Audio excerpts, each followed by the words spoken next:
안녕하세요. 사연 읽어주는 남예입니다. 오늘도 와주셔서 감사드리며 오늘의 사연 시작하겠습니다. 저는 올해 64입니다. 40년 넘게 딸기 농사만 지으며 살아왔어요. 흙 냄새가 제 살갗에 배어버린 세월이죠. 아들이 중학교 2학년이던 해였습니다.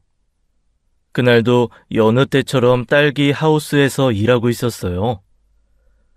갑자기 마을 이장님이 헐레벌떡 달려오셨죠. 순덕아, 빨리 와봐. 만수가! 심장이 얼음장처럼 굳어버렸습니다. 비닐하우스까지 어떻게 달려갔는지 기억이 없어요. 발이 땅에 닿는 감각조차 느껴지지 않았죠.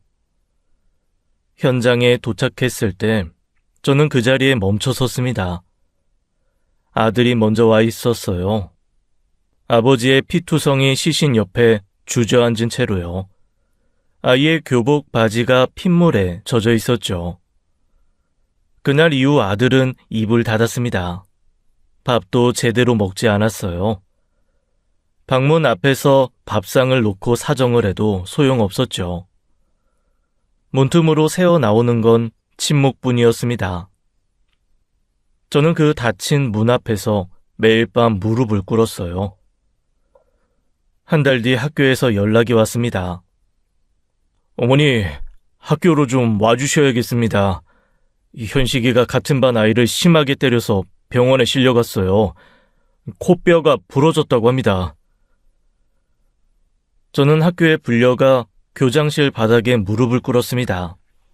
이마가 차가운 바닥에 닿았어요.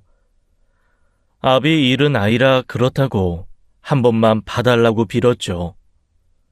그래도 아들은 정학 2주 처분을 받았습니다. 정학이 끝나도 아들은 학교에 가지 않았어요. 읍내를 배회하다 불량배 무리와 어울리기 시작했죠. 눈빛이 날이 갈수록 거칠어지는 게 보였습니다. 고등학교에 진학한 뒤에는 나이트클럽을 드나들었어요. 그곳에서 아르바이트까지 한다는 소문이 돌았죠. 어느 날 새벽 경찰서에서 전화가 왔습니다. 김현식 군 보호자 되십니까? 아드님이 집단 폭행 사건에 연루돼서 연행됐습니다. 경찰서로 와주셔야겠습니다. 경찰서에 달려가 보니 아들이 멍하니 앉아 있었어요. 손에 묻은 핏자국이 말라붙어 있었죠. 그 손이 남편 시신 옆에 앉아있던 그날의 손과 겹쳐 보였습니다. 이후로도 절도 폭행으로 경찰서를 들락거렸어요. 학교에선 퇴학 직전까지 물렸죠. 어느 날 담임 선생이 저를 따로 부르셨습니다. 어머니, 솔직히 말씀드릴게요. 퇴학 처분 나올 상황입니다. 학교에서도 더 이상 감당이 안 돼요. 차라리 좌태로 처리하시고 데려가시는 게 나을 것 같습니다. 이 현식이 앞길을 위해서라도요. 저는 아무 말도 할 수 없었어요. 입술이 바짝 말라붙어 떨어지지 않았죠. 아들 손을 잡고 학교를 나왔습니다. 교문을 빠져나오는데 다리가 천근만근이었어요. 이 아이를 어떻게 해야 할지 앞이 캄캄했죠. 하늘이 무너져도 솟아날 구멍이 있다던데 저는 그 구멍이 보이지 않았습니다. 자퇴 후 아들은 집에 발길을 끊었습니다. 불량배 무리와 함께 살다시피 했어요. 가끔 새벽에 몰래 들어와 옷만 챙겨 나가곤 했죠. 그 무리 중에 아들이 형처럼 따르는 선배가 있었어요. 나중에 안 사실이지만 그 선배는 아들을 진심으로 챙겨줬죠. 현식아, 너는 이 바닥 사람이 아니야. 여기 있으면 안 돼. 엄마한테 돌아가서 제대로 살아. 공부든 뭐든 다시 시작해. 형, 저 갈 데 없어요. 형 곁에 있을래요. 야, 이 바보야. 갈 데가 없긴 뭐가 없어. 너 기다리는 사람 있잖아. 그 사람은 저 같은 놈 필요 없어요. 형이 제 가족이에요. 아들은 끝내 선배 곁을 떠나지 않았습니다. 조직 활동에 점점 깊이 발을 들였어요. 저는 그 사실을 까맣게 모른 채 살았죠. 어느 날 밤 아들에게서 전화가 왔습니다. 수화기 너머로 아들의 숨소리가 거칠게 끊어져 들려왔어요. 엄마, 형이 죽었어.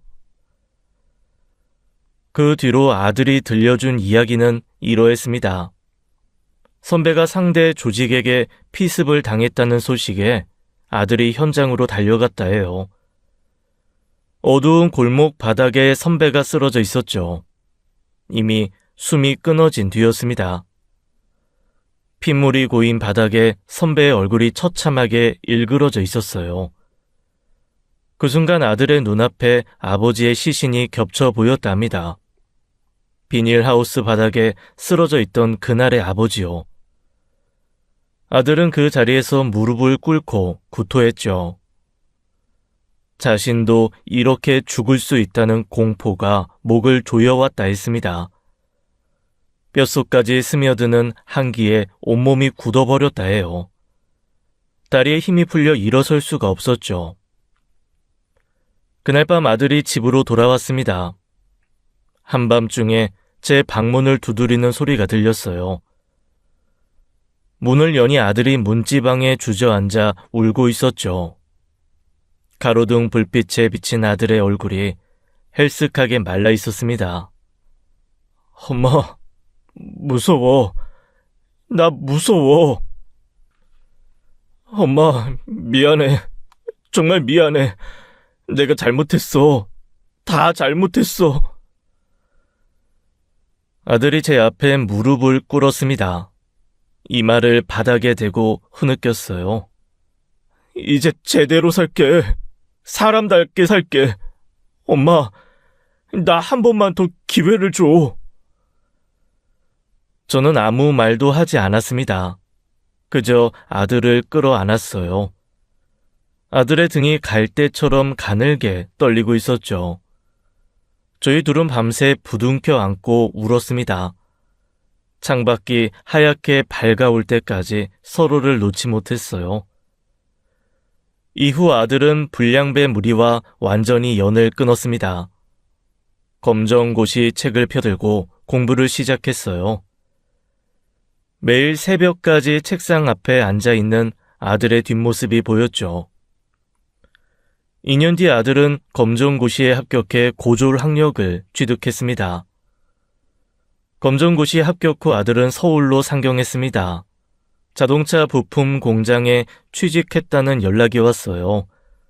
처음엔 연락도 뜸하더니 6개월쯤 지나자 한 달에 한 번씩 집에 내려오기 시작했죠. 내려올 때마다 아들은 제게 두툼한 봉투를 건넸습니다. 이게 뭔 돈이고? 야근 수당이랑 보너스 모은 거예요.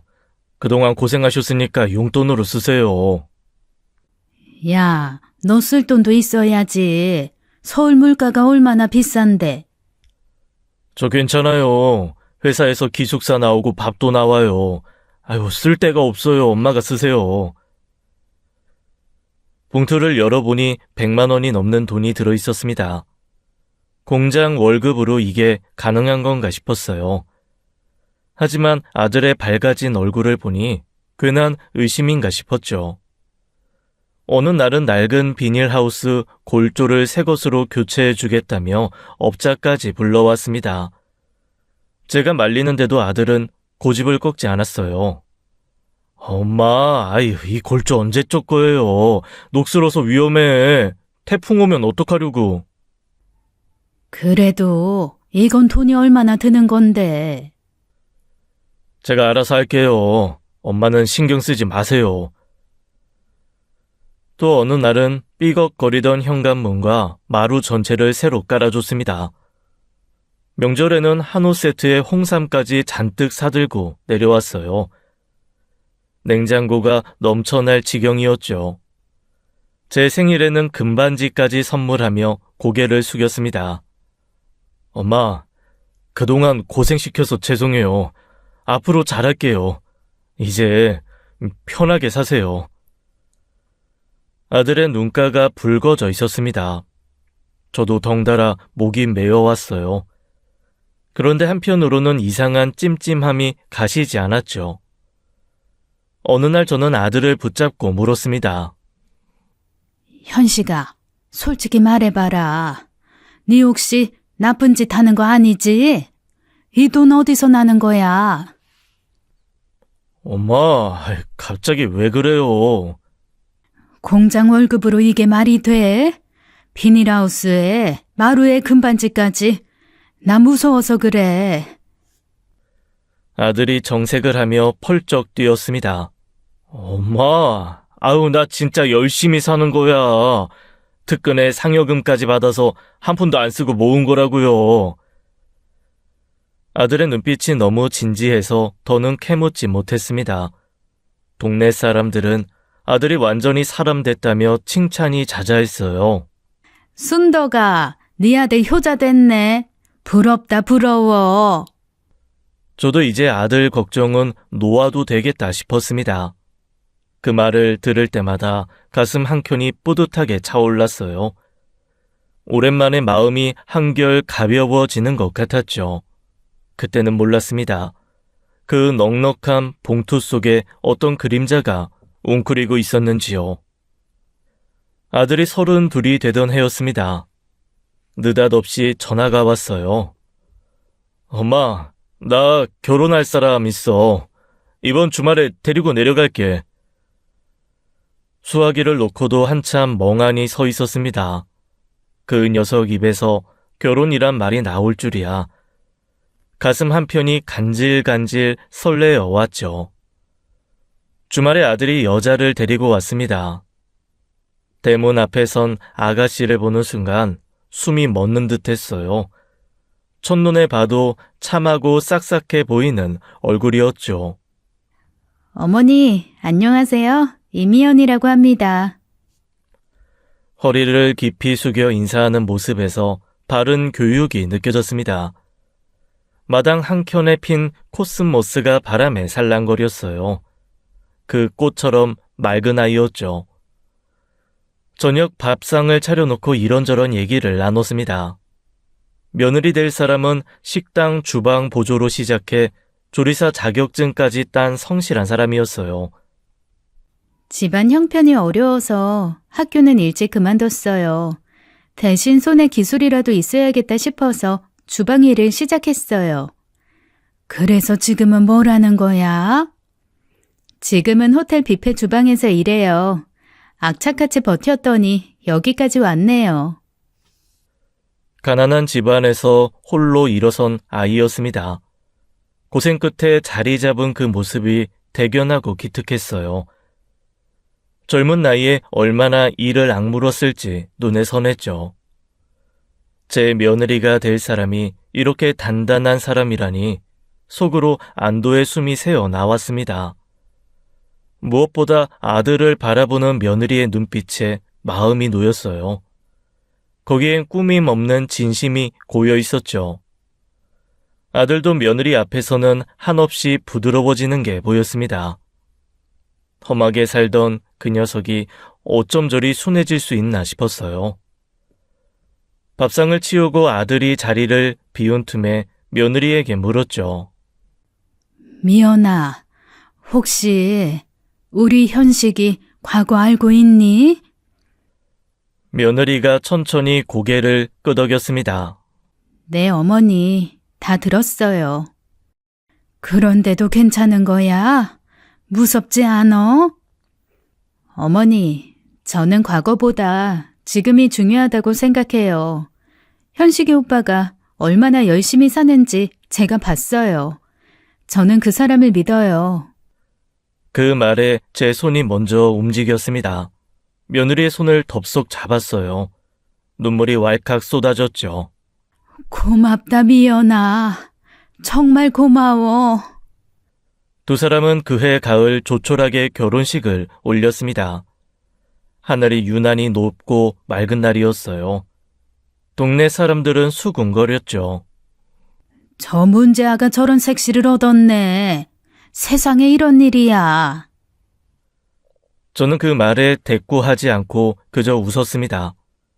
하늘이 내린 복이라 생각했어요. 이 며느리를 딸처럼 아끼리라 가슴 깊이 다짐했죠. 결혼하고 2년 뒤였습니다. 아들에게서 전화가 왔어요. 엄마, 나 식당에 식당 열었어. 개업식에 와줘야 해? 뭐? 식당을? 갑자기? 갑자기 아니야. 미연이랑 오래 준비한 거야. 제발 와줘. 엄마 얼굴 보고 시작하고 싶어. 상경에 보니 번화가에 제법 규모가 있는 고깃집이었습니다. 간판에 쓰인 현식인의 고깃집 글씨가 햇살에 반짝였어요.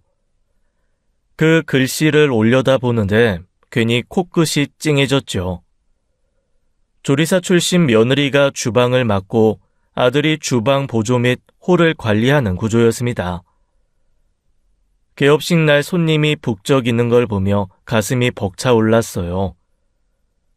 문제아였던 그 녀석이 이런 가게의 주인이 됐다니 이제 아들 걱정은 정말 놓아도 되겠다 싶었죠. 처음 1년은 장사가 잘 됐습니다. 아들이 내려올 때마다 자랑을 늘어놓았어요. 엄마, 요즘 매출이 진짜 잘 나와. 단골도 많이 생겼어. 미연이 음식 솜씨가 소문나서 줄 서서 기다리는 날도 있다니까. 그래, 잘 됐다. 정말 잘 됐어. 내년엔 2호점도 내볼까 생각 중이야. 엄마 고생 끝난 거야. 이제 내가 다 모실게. 그런데 2020년 초 전 세계를 강타한 감염병 사태가 터졌습니다. 세상이 하루아침에 뒤집어졌어요. 손님이 뚝 끊기고 월세와 대출 이자만 쌓여갔죠. 텅 빈 가게를 지키는 아들 부부 생각에 밤잠을 설치곤 했습니다. 버텨보려 했지만 소용없었어요. 결국 2년 만에 식당 문을 닫게 됐죠. 아들이 전화로 폐업 소식을 전했습니다.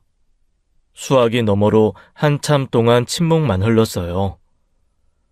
엄마, 나 식당 접었어. 미안해. 큰 소리 쳤는데 이렇게 됐네. 아들의 목소리가 물에 젖은 종이처럼 흐물거렸습니다. 저는 아무 말도 할 수가 없었어요. 가슴이 천천히 조여오는 것 같았죠. 얼마 뒤 아들이 다시 전화를 했습니다. 엄마, 나 내려갈게. 딸기 농사 도우면서 다시 시작해볼게. 현식아, 그러지 마. 서울서 다시 일자리 구해봐. 여기 와서 할 게 뭐가 있니? 아니야, 엄마. 나 진심이야. 미연이도 같은 생각이고 엄마 곁에서 다시 시작하고 싶어. 아들 부부의 의지가 확고했습니다. 더는 말릴 수 없었어요. 아들은 제 집에서 걸어서 15분 거리의 농가주택을 구해 내려왔죠. 이삿짐을 풀던 날 아들 부부의 뒷모습을 바라봤습니다. 트럭에서 내린 짐이라곤 낡은 가구 몇 점이 전부였어요. 서울에서 그토록 부풀었던 꿈이 저 몇 개의 짐짝으로 쪼그라든 것이었죠. 빈손으로 돌아온 두 사람의 어깨가 유난히 좁아 보였습니다. 가슴 한켠이 먹먹하게 저며왔어요. 귀농 첫날부터 며느리는 새벽 5시에 비닐하우스로 나왔습니다. 동이 트기 전 어스름한 공기를 가르며 걸어오는 모습이 보였어요. 도시에서만 살던 아이가 이 고된 일을 해내려나 걱정이 앞섰죠. 그런데 며느리는 제 걱정을 가볍게 뛰어넘었습니다. 허리 꺾어가며 딸기를 수확하는 모습에 안쓰럽기도 하고 고맙기도 했어요. 손이 트고 무릎이 까져도 며느리는 불평 한마디 없었죠. 미연아, 힘들면 쉬엄쉬엄 해. 처음부터 무리하면 안 돼. 괜찮아요. 어머니, 몸 쓰는 일은 익숙해요. 주방에서 단련됐잖아요. 그래도 이건 다르지. 농사일이 얼마나 고된데. 어머니가 40년 하신 일인데 제가 어떻게 대충 해요. 어머님, 걱정 마세요. 제가 금방 배울게요. 한 달도 안 돼서 며느리는 베테랑처럼 능숙하게 일을 해냈습니다. 딸기 익은 정도를 눈으로 가늠하고 상처 없이 따는 법도 터득했어요. 마치 오래전부터 이 흙을 만져온 사람 같았죠. 농사 일이 끝나면 며느리는 제 집으로 왔습니다. 저녁 밥상을 직접 차렸어요. 조리사 출신답게 솜씨가 보통이 아니었죠. 어머니, 지난번에 된장찌개 맛있게 드시더라고요.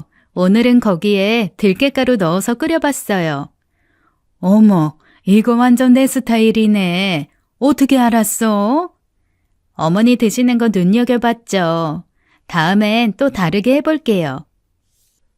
제가 좋아하는 음식을 기억해뒀다가 응용한 새 요리를 해왔습니다.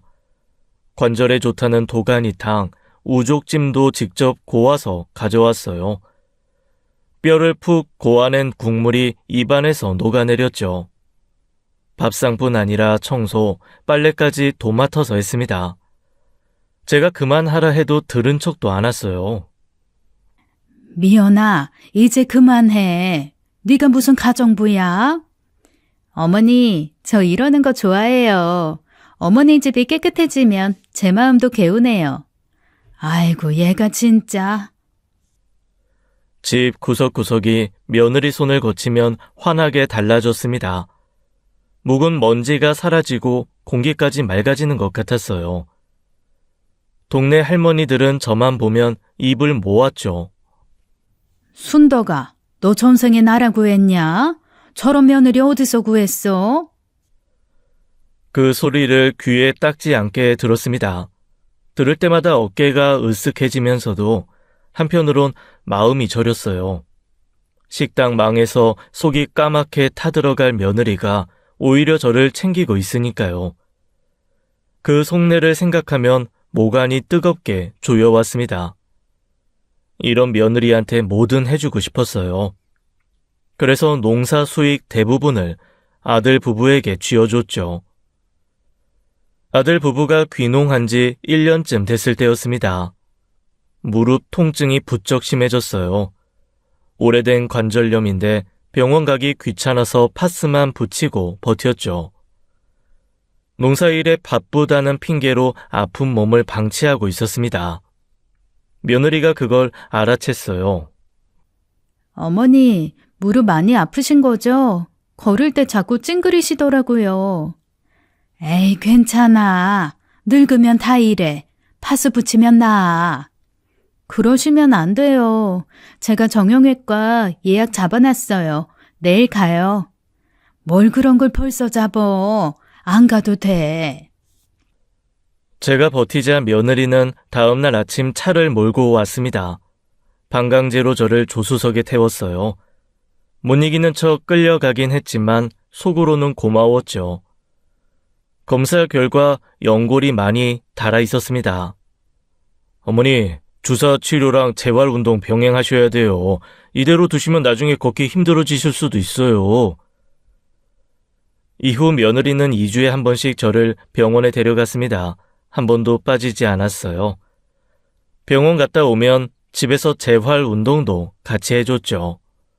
제 다리를 조심스레 잡고 구부렸다 펴는 동작을 반복했습니다. 어머니, 아프시면 말씀하세요. 천천히 할게요. 괜찮아. 안 아파. 네가 해주니까 하나도 안 아프네. 약 먹을 시간이 되면 어김없이 전화가 왔어요. 어머니 약 드셨어요? 꼭 챙겨 드셔야 해요. 그렇게 챙김을 받으며 사는 게 꿈만 같았습니다. 친딸도 이렇게는 못할 거라는 생각이 들었죠. 어느 날 병원 대기실에 앉아 있었습니다. 옆에 앉은 며느리가 갑자기 입을 막았어요. 얼굴이 하얗게 질리더니 화장실로 뛰어갔죠. 저는 놀라서 따라갔습니다. 며느리가 변기 앞에 쪼그리고 앉아 구역질을 하고 있었어요. 등을 쓸어주며 혹시 싶은 생각이 스쳤죠. 미연아, 너 혹시... 곧장 산부인과로 데려갔습니다. 진료실 안으로 들어가는 며느리의 등을 바라보며 가슴이 두근거렸어요. 의사가 초음파 화면을 보며 말했죠. 축하드려요. 임신 8주예요. 아기 심장 뛰는 거 보이시죠? 작은 심장이 콩닥콩닥 뛰는 게 보였습니다. 그 모습이 제 가슴속까지 울려 퍼지는 것 같았어요. 저는 그 자리에서 며느리 손을 덥석 잡았죠. 눈물이 왈칵 터져 나왔습니다. 미연아, 고맙다. 정말 고마워. 며느리도 눈시울이 붉어져서 저를 끌어안았어요. 손주 소식에 온 동네가 축하해줬습니다. 마을 어귀를 지날 때마다 덕담이 쏟아졌어요. 세상 부러울 게 없었죠. 하늘이 저한테 복을 한꺼번에 쏟아붓는 것 같았습니다. 임신 소식 이후 저는 며느리를 농사일에서 완전히 뺐습니다. 절대 비닐하우스에 발도 들이지 못하게 했어요. 무거운 것 드는 건 꿈도 꾸지 말라고 신신당부했죠. 어머니, 저 좀 도울게요. 가만히 있으니까 답답해요. 안 돼. 너는 이제 몸이 둘이야. 도윤이 아빠가 일하면 되지. 네가 왜 나서? 며느리가 배를 쓰다듬으며 환하게 웃었습니다. 그 웃음이 제 마음까지 녹여주는 것 같았어요. 출산 예정일이 다가오자 며느리는 읍내 산부인과에 입원했습니다. 저는 매일 병원을 오가며 며느리 곁을 지켰어요. 긴장과 설렘이 뒤섞인 채 그날을 기다렸죠. 며느리는 건강한 사내 아이를 낳았습니다. 분만실에서 아이 울음소리가 터져 나오는 순간 복도에 서 있던 제 다리가 풀렸어요. 간호사가 갓 태어난 아기를 제 품에 안겨줬죠. 작고 붉은 얼굴을 내려다보는데 눈물이 흘러내렸습니다. 도윤아, 할머니야. 잘 왔어. 주름진 손가락으로 손주의 볼을 어루만졌어요. 세상 무엇과도 바꿀 수 없는 보물이 제 품에 안겨 있었죠. 손주가 태어나고 1년 뒤 온 가족이 모여 돌잔치를 열었습니다. 아이가 돌잡이에서 연필을 쥐었어요. 모두들 공부 잘하겠다며 환호했죠. 저도 손뼉을 치며 웃었지만 한편으로는 걱정이 밀려왔습니다. 잔치가 끝난 뒤 아들을 따로 불러 앉혔어요. 현씨가 할 말이 있어. 뭔데요, 엄마? 도윤이 교육 문제야. 시골엔 어린이집도 없고 학원도 없잖아. 이대로 키우면 도시 애들한테 뒤처질까봐 걱정이야. 엄마, 아직 돌밖에 안 됐는데 벌써 그런 걱정을. 지금부터 생각해야지. 나중에 후회하면 어떡해. 도윤이도 도시 애들처럼 좋은 학교 다니고 학원도 다니게 해주고 싶어. 아들이 말없이 저를 바라봤습니다. 내가 집 구할 돈 줄게. 도시로 올라가서 다시 일자리 구해봐. 거기서 도윤이 키워. 아들은 한참 동안 입을 열지 않았어요. 마당에 가을 바람이 불어와 낙엽을 굴렸죠. 엄마, 고마워요. 근데 아직은 여기서 더 살아보고 싶어요. 농사일도 이제 손에 익었고 엄마 곁에 있고 싶어요. 정 안 되면 그때 가서 생각할게요. 어머니, 저희 아직은 여기가 좋아요. 도윤이도 맑은 공기 마시면서 크는 게 나을 것 같아요. 조금만 더 지켜봐 주세요. 저는 더 이상 고집을 부리지 않았어요. 아들 부부의 뜻을 존중하기로 했죠. 그래도 손주 생각을 하면 마음 한켠이 계속 무거웠습니다. 밤마다 도윤이 얼굴이 떠올라 쉬 잠들지 못했어요. 손주 돌잔치가 지나고 몇 달 뒤였습니다. 며느리 안색이 눈에 띄게 나빠졌어요. 얼굴에서 핏기가 빠지고 눈 밑에 그늘이 내려앉았죠. 예전엔 밝게 웃던 며느리였습니다. 요즘은 웃음이 부쩍 줄었어요. 웃어도 입꼬리만 올라갈 뿐 눈은 웃지 않았죠. 농사일을 하다 보면 이상한 장면이 눈에 들어왔습니다. 며느리가 멍하니 허공을 바라보고 있었어요. 손에 든 딸기도 잊은 채 깊은 한숨을 내쉬었죠. 그 한숨에 무슨 사연이 담겨 있는지 알 수가 없었습니다. 미연아, 무슨 일 있어? 요즘 안색이 안 좋아 보여. 아니에요, 어머니. 괜찮아요. 좀 피곤해서 그래요. 며느리는 억지로 웃음을 지어 보였습니다. 하지만 그 웃음이 오히려 제 마음을 불안하게 했어요. 아들을 붙잡고 물었죠. 현식아, 미연이 요즘 왜 저래? 무슨 일 있는 거야? 글쎄요, 저도 모르겠어요. 물어봐도 괜찮다고만 하고. 부부 사이에 문제 생긴 거 아니야? 너 혹시 미연이한테 잘못한 거 있어? 아니에요, 엄마. 그런 거 없어요. 저도 걱정이에요. 아들의 대답에서도 답을 얻지 못했습니다. 가슴 한편이 무겁게 가라앉았어요. 어느 날 밤이었습니다. 고구마를 쪄서 아들 집으로 향했어요. 요즘 기력이 없어 보이는 며느리에게 먹이고 싶었죠. 아들 집 근처에 다다랐을 때였습니다. 대문 밖에 누군가 쪼그리고 앉아 있는 게 보였어요. 가로등 불빛 아래 웅크린 그림자가 어른거렸죠. 가까이 다가가 보니 숨이 멎는 것 같았습니다. 며느리였어요. 무릎에 얼굴을 묻고 훌쩍이며 울고 있었죠. 어깨가 잔뜩 움츠러든 채 흔들리고 있었습니다.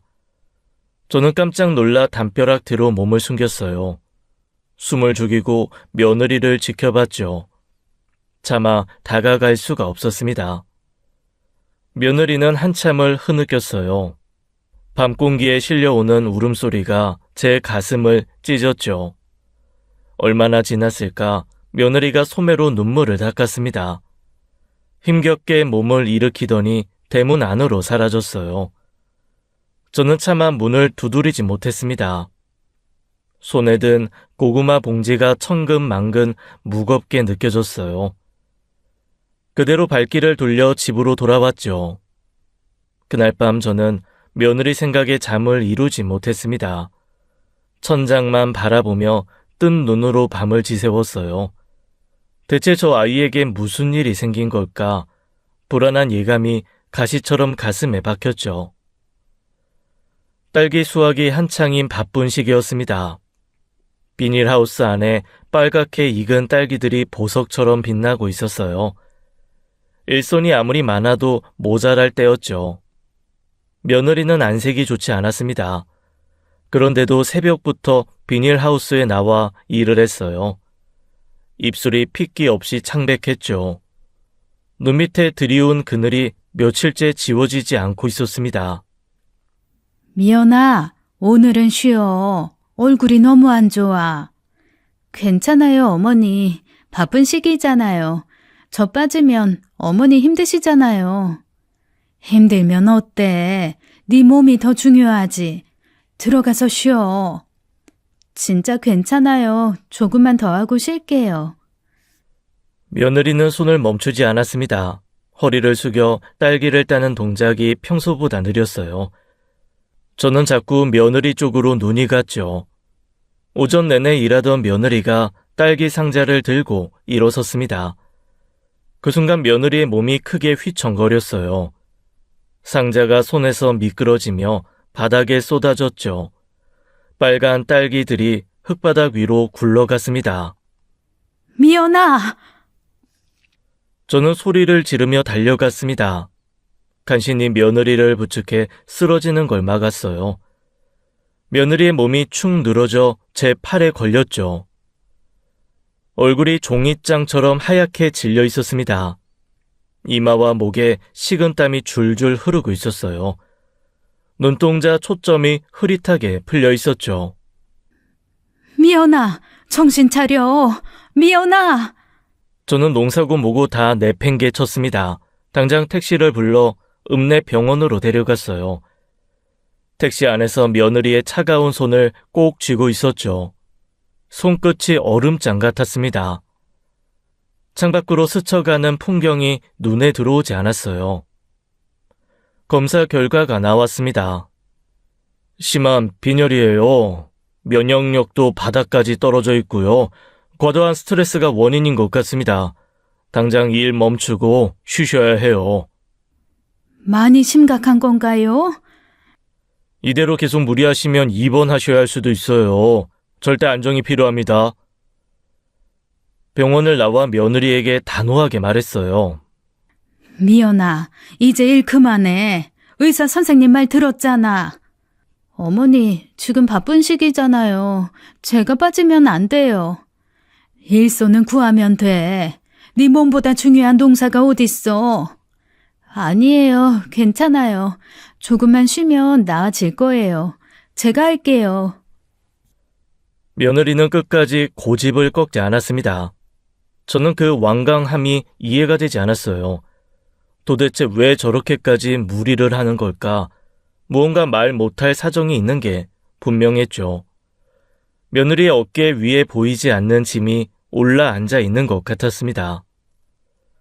며느리가 빈혈 진단을 받은 며칠 뒤였습니다.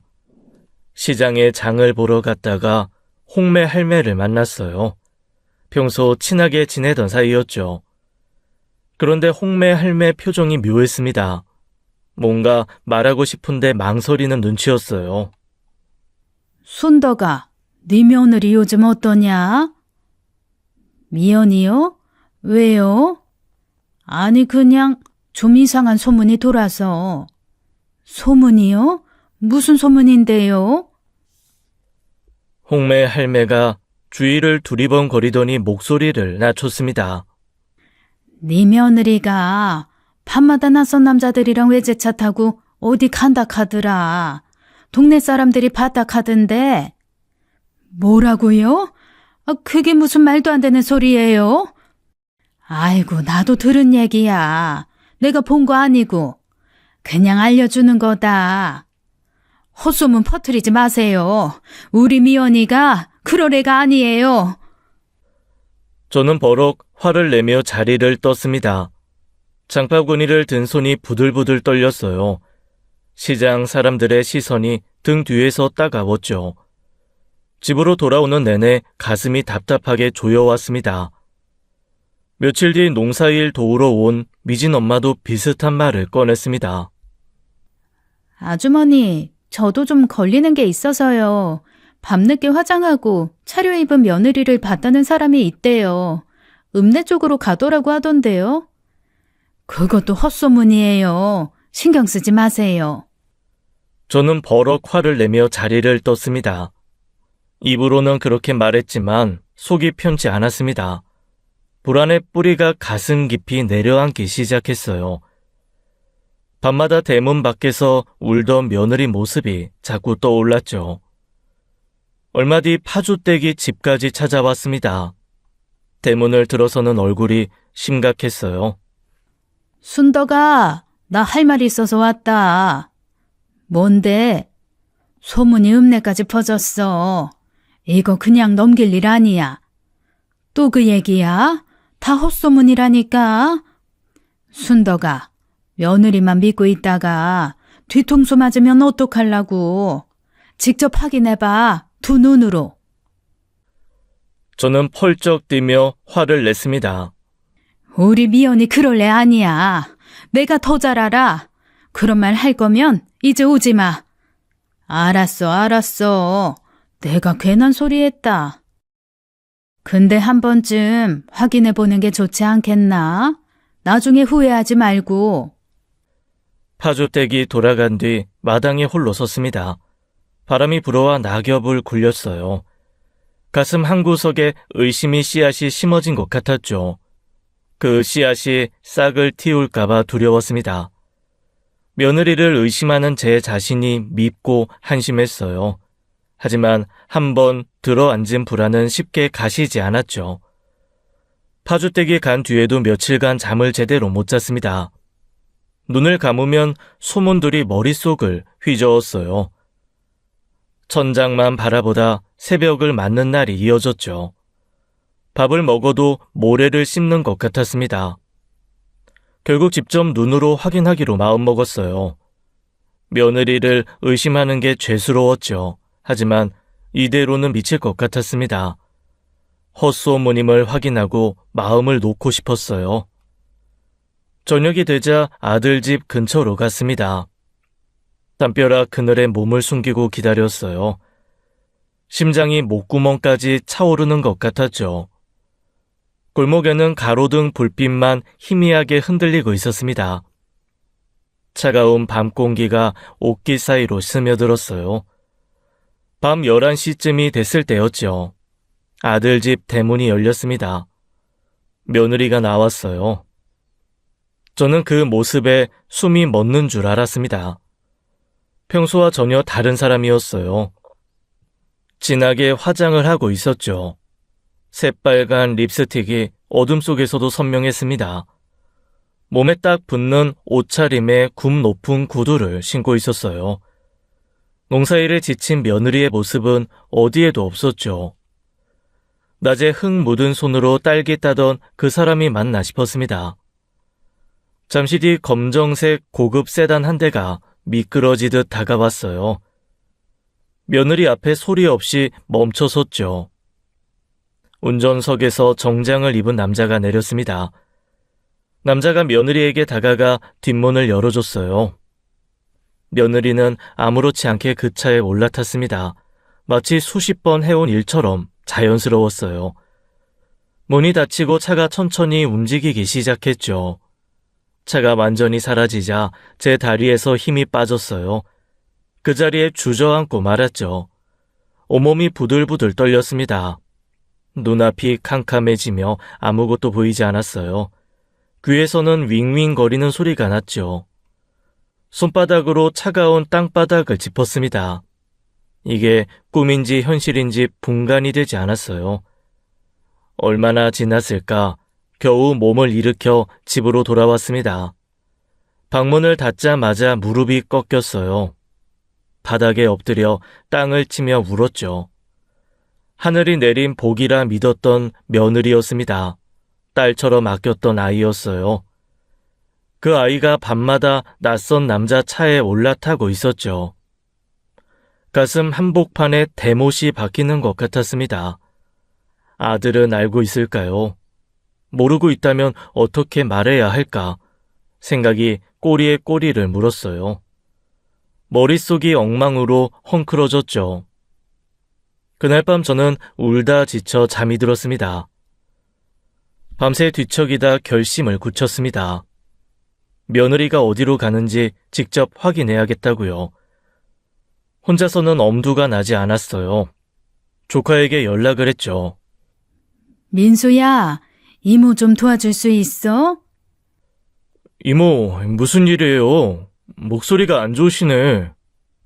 자세한 건 만나서 얘기할게. 내일 저녁에 시간 돼? 네, 알겠어요. 퇴근하고 바로 갈게요. 다음날 저녁 조카가 차를 몰고 왔습니다. 저는 조수석에 타면서 신신당부했어요. 민수야, 오늘 일은 절대 비밀이다. 아무한테도 말하면 안 돼. 현식이한테도. 알겠지? 네, 이모. 근데 대체 무슨 일인데 그러세요? 가면서 얘기할게. 일단 현식이네 집 근처로 가자. 조카에게 상황을 설명했습니다. 며느리가 밤마다 낯선 남자 차를 타고 어딘가로 간다고요. 조카는 말없이 고개만 끄덕였어요. 아들 집 근처 어두운 골목에 차를 세우고 기다렸죠.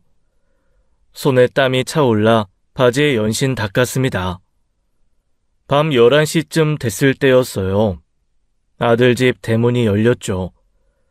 어제처럼 화장하고 차려입은 며느리가 나왔습니다. 잠시 뒤 검정 세단이 미끄러지듯 다가왔어요. 며느리가 그 차에 올라탔죠. 이모, 저 차 따라갈게요. 조카가 조심스럽게 시동을 걸었습니다. 불빛을 끈 채 거리를 두고 뒤따라갔어요. 심장이 귓전까지 쿵쿵 울렸죠. 차는 읍내를 지나 구불구불한 산길로 접어들었습니다. 가로등 하나 없는 어둠 속이었어요. 40분쯤 달렸을까 산속 깊은 곳에 불빛이 보이기 시작했습니다. 이모, 저기 뭔가 있어요. 눈앞에 커다란 비닐하우스가 나타났습니다. 농사용이라기엔 규모가 컸어요. 주변에 차들이 수십 대 주차되어 있었죠. 고급 세단부터 트럭까지 온갖 차들이 뒤섞여 있었습니다. 안에서 웅성거리는 사람 소리가 새어나왔어요. 검정 세단이 멈추고 며느리가 내렸죠. 며느리는 능숙하게 안으로 들어갔습니다. 미연이가 왜 이런 데를? 도무지 이해가 되지 않았어요. 저와 조카는 차에서 내려 조심스럽게 다가갔죠. 풀숲을 헤치며 비닐하우스 틈새로 안을 들여다봤습니다. 그 순간 눈이 휘둥그레졌어요. 안에는 수백 명의 사람들이 도박판을 벌이고 있었죠. TV에서나 보던 대규모 불법 도박장이었습니다. 이모, 이거... 도박장이야. 다리에 힘이 풀렸습니다. 며느리가 왜 이런 곳에 오는 건지 머릿속이 하얘졌어요. 가슴이 철렁 내려앉으며 숨이 막혀왔죠. 저는 안으로 들어가겠다고 했습니다. 며느리가 왜 여기 있는지 직접 확인해야 했어요. 비닐하우스 입구로 다가갔죠. 그런데 입구에서 정장을 입은 남자가 길을 막아섰습니다. 덩치가 산만했어요. 팔짱을 낀 채 저를 내려다봤죠. 어디서 오셨어요? 심장이 쿵 내려앉았습니다. 말이 나오지 않았어요. 입술만 달싹거렸죠. 그때 조카가 재빠르게 나섰습니다. 게임하러 왔지 뭐하러 와요. 이분은 저희 어머니고요. 돈 좀 따러 왔어요. 문지기가 저와 조카를 위아래로 훑어봤습니다. 날카로운 눈빛에 등줄기가 서늘해졌어요. 몇 초가 몇 시간처럼 느껴졌죠. 들키면 어떻게 되는 건지 온갖 생각이 머릿속을 스쳤습니다. 들어가세요. 남자가 옆으로 비켜섰어요. 저와 조카는 안으로 발을 들였죠. 그 순간 입이 떡 벌어졌습니다. 그 안은 밖에서 본 것보다 훨씬 크고 사람도 많았습니다. 수십 명의 사람들이 도박판을 벌이고 있었죠. 담배 연기가 자욱하게 피어올랐습니다. 화투가 부딪히는 소리, 고함 소리, 탄식 소리가 뒤섞여 귀를 때렸어요. 돈다발이 테이블 위를 오갔죠. 누군가는 환호했고 누군가는 머리를 쥐어뜯고 있었습니다. TV에서나 보던 불법 도박장이 눈앞에 펼쳐져 있었어요. 미연이가 왜 이런 곳에? 머리가 하얘졌죠. 두리번거리며 며느리를 찾았습니다. 저쪽에서 익숙한 뒷모습이 보였어요. 화사한 분홍색 옷을 입은 며느리였죠. 도박꾼들 사이를 오가며 뭔가 심부름을 하고 있었습니다. 음료를 나르고 재터리를 비우고 칩을 정리하고 있었어요. 다리가 저절로 그쪽으로 향했죠. 며느리 등 뒤로 다가갔습니다. 그때 며느리가 고개를 돌렸어요. 두 사람의 눈이 마주쳤죠. 며느리 얼굴이 종이장처럼 하얗게 질렸습니다. 손에 든 쟁반이 덜덜 떨렸어요. 그 자리에 얼어붙은 듯 꼼짝도 하지 못했죠. 저는 아무 말이 나오지 않았습니다. 목구멍이 바짝 막혀버렸어요. 한참을 그렇게 며느리를 바라봤죠. 주변의 소음이 멀어지고 시간이 멈춘 것 같았습니다. 며느리의 눈가가 금세 붉어졌어요. 입술이 파르르 떨리고 있었죠. 며느리가 먼저 움직였습니다. 쟁반을 내려놓고 제게 다가왔어요. 떨리는 손으로 제 손을 잡았죠. 어머니, 밖으로 나가요. 제가 다 말씀드릴게요. 며느리가 제 손을 이끌었습니다. 저는 아무런 저항 없이 끌려갔어요. 며느리 손이 얼음장처럼 차가웠죠. 며느리가 저를 도박장 밖으로 데리고 나왔습니다. 주차장 한켠 어두운 곳에 멈춰섰어요. 밤바람이 차갑게 볼을 스쳤죠. 멀리서 도박장의 웅성거림이 희미하게 들려왔습니다. 미연아, 대체 무슨 일이야? 왜 이런 곳에 있는 거야? 며느리가 고개를 떨궜습니다. 한참을 입을 열지 못하더니 천천히 말하기 시작했어요. 어머니, 사실 현식 오빠가 서울에서 공장 다닐 때부터 도박했어요. 귀를 의심했습니다. 심장이 쿵 내려앉았어요. 뭐라고? 저도 처음엔 몰랐어요. 나중에 알고 제가 크게 화냈죠. 그 뒤로는 안 한다고 했어요. 진짜 끊은 줄 알았어요. 아들이 두툼한 봉투를 건네던 그 시절이 떠올랐습니다. 야근 수당이랑 보너스 모은 거라던 그 말이요. 비닐하우스 골조며 마루며 금반지까지. 그 돈이 어디서 났는지 이제야 알 것 같았어요. 눈을 질끈 감았습니다. 그때 이미 알아챘어야 했죠. 식당 망하고 나서 오빠가 그 빚 갚으려고 도박에 다시 손댔어요. 저도 얼마 전에야 알았어요. 며느리의 목소리가 떨리기 시작했습니다. 오빠는 사기 도박꾼들한테 당한 거예요. 처음엔 조금 따게 해주더니 나중엔 다 잃게 만들었대요. 빚이 눈덩이처럼 불어났어요. 그래서 얼마나 된 거야? 2억이요. 숫자가 귀에 박히는 순간 다리에 힘이 풀렸습니다. 2억이라니 눈앞이 아득해졌어요. 빚쟁이들이 집까지 찾아왔어요. 도윤이 앞에서 협박하고 소리 지르고 무서웠어요. 그 사람들이 저한테 제안했어요. 여기서 일하면 빚 탕감해주겠다고. 그래서 네가?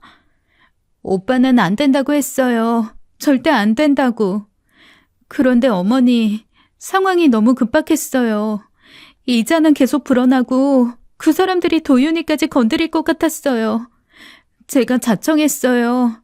다른 방법이 없었어요.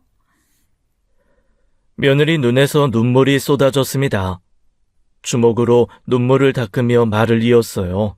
그래서 밤마다 여기 와서 심부름하면서 빚 갚고 있었어요. 어머니께 차마 말씀드릴 수가 없었어요. 죄송해요, 어머니. 정말 죄송해요. 며느리가 그 자리에 주저앉았습니다. 어깨가 잔뜩 움츠러든 채 흐느꼈어요. 그 모습이 대문 밖에서 홀로 울던 그날 밤과 겹쳐 보였죠. 그때도 이 아이는 혼자서 이 무거운 짐을 지고 있었던 거였습니다. 저는 말없이 며느리를 끌어안았어요. 가슴에 쏟아지는 며느리의 울음이 제 심장을 적시었죠. 저도 눈물을 참을 수 없었습니다. 차가운 밤 공기 속에서 두 사람은 한참을 부둥켜 안고 울었어요. 하늘의 별들만이 우리를 내려다보고 있었죠. 저는 며느리의 어깨를 잡았습니다. 미연아, 내가 빚 갚아줄게. 농사 수익 모아놓은 거랑 땅 팔면 돼. 그러니까 이제 그만. 그런데 며느리가 고개를 저었어요. 눈물을 닦으며 입꼬리를 올렸죠. 그 표정이 아까와는 전혀 달랐습니다. 어머니, 안 갚으셔도 돼요. 뭐? 저 처음부터 이 순간을 노리고 있었어요. 무슨 말인지 이해가 되지 않았습니다. 멍하니 며느리를 바라봤어요. 도박장에서 일하면서 몰래 녹음이랑 사진 다 모아뒀어요. 운영자들 얼굴, 돈 오가는 장면, 협박하는 음성까지 전부요. 그걸 왜? 불법 도박장에서 진 빚은 법적으로 갚을 의무가 없대요. 저 알아봤어요. 증거만 모이면 신고해서 한 방에 끝낼 수 있어요. 저는 할 말을 잃었습니다. 눈앞에 며느리가 달리 보였어요. 몸이 힘들어도 버틴 이유가 있었어요. 증거가 충분히 모일 때까지 기다렸어요. 이제 됐어요. 신고하면 끝이에요. 며느리의 눈빛이 단단하게 빛났습니다. 그 눈 속에 불꽃 같은 의지가 타오르고 있었어요. 연약해 보이던 이 아이가 이렇게 강인한 사람이었다니 가슴 깊은 곳에서 뜨거운 게 치밀어 올랐죠. 미연아. 저는 며느리를 다시 끌어안았습니다. 이번엔 눈물이 아닌 감탄의 눈물이었어요. 이런 며느리를 의심했던 제가 한없이 부끄러웠죠. 그 길로 경찰서에 갔습니다. 며느리가 모아둔 증거를 넘기고 진술했어요. 경찰은 눈이 휘둥그레지며 수사를 약속했죠. 며칠 뒤 경찰이 도박장을 급습했습니다. 운영자들과 도박꾼들이 줄줄이 연행됐어요. 불법 도박 빚은 법적 효력이 없어서 한 푼도 갚지 않아도 됐습니다. 집으로 돌아온 저는 아들을 불러 세웠어요. 무릎 꿇어. 아들이 고개를 푹 숙인 채 바닥에 무릎을 꿇었어요. 저는 아들 앞에 손을 내밀었죠. 통장, 카드 다 내놔. 엄마, 입 다물어. 앞으로 용돈 한 푼도 네 마음대로 못 써. 돈은 미연이가 관리한다. 알겠어? 아들은 아무 말도 하진 못했습니다. 통장과 카드를 떨리는 손으로 내밀었어요. 저는 그것을 받아 며느리에게 건넸죠. 미연아, 이 사람 돈 관리는 네가 해. 평생. 내 어머니. 아들의 어깨가 축 늘어졌습니다. 하지만 동정심은 들지 않았어요. 이건 아들이 마땅히 져야 할 책임이었죠. 며느리를 그 고생시킨 대가였습니다. 도박장 운영자들은 재판 끝에 실형을 선고받았습니다. 그들이 수갑차고 끌려가는 모습을 보며 속이 다 시원했어요. 며느리가 모은 증거가 결정적이었죠. 아들은 경제권을 완전히 박탈당했습니다. 통장도 카드도 며느리 손에 넘어갔어요. 용돈 한 푼도 마음대로 못 쓰게 됐죠. 매일 새벽부터 비닐하우스에 나와 묵묵히 일만 합니다. 예전에 그 건들거리던 모습은 온데간데 없어요. 흙 묻은 손으로 딸기 따는 아들의 뒷모습이 한결 겸손해 보였죠. 저는 며느리를 이전보다 더 극진히 대합니다. 이 아이 덕분에 가족이 지켜졌어요. 혼자서 그 무거운 짐을 지고 버텨준 며느리가 고맙고 또 고맙죠. 딸처럼 아끼겠다던 다짐을 넘어 이제는 은인처럼 모십니다. 시간이 흘러 도윤이도 건강하게 자라고 있어요. 옹알이를 지나 이제는 할머니를 부를 줄 알죠. 그 맑은 눈으로 저를 올려다볼 때마다 가슴이 뭉클해집니다. 우환이 사라지고 집안에 웃음이 돌아왔어요. 밥상머리에 둘러 앉으면 도윤이 재롱의 웃음꽃이 피지요. 예전에는 당연하게 여겼던 평범한 일상이 얼마나 소중한지 이제야 알겠습니다. 오늘도 며느리 손지와 함께 평화로운 하루를 보내고 있어요. 비닐하우스에서 빨간 딸기가 보석처럼 연그러가고 있죠. 햇살이 따스하게 내리쬐는 오후, 마당에서 도윤이와 놀아주는 며느리를 바라봅니다. 이것이 제가 바라던 행복이었어요. 며느리가 지켜준 이 행복을 저도 끝까지 지키며 살겠죠. 지금까지 사연 읽어주는 남녀였습니다. 끝까지 함께 해주신 여러분 감사드리며 저희는 다음 사연으로 돌아올게요. 감사합니다.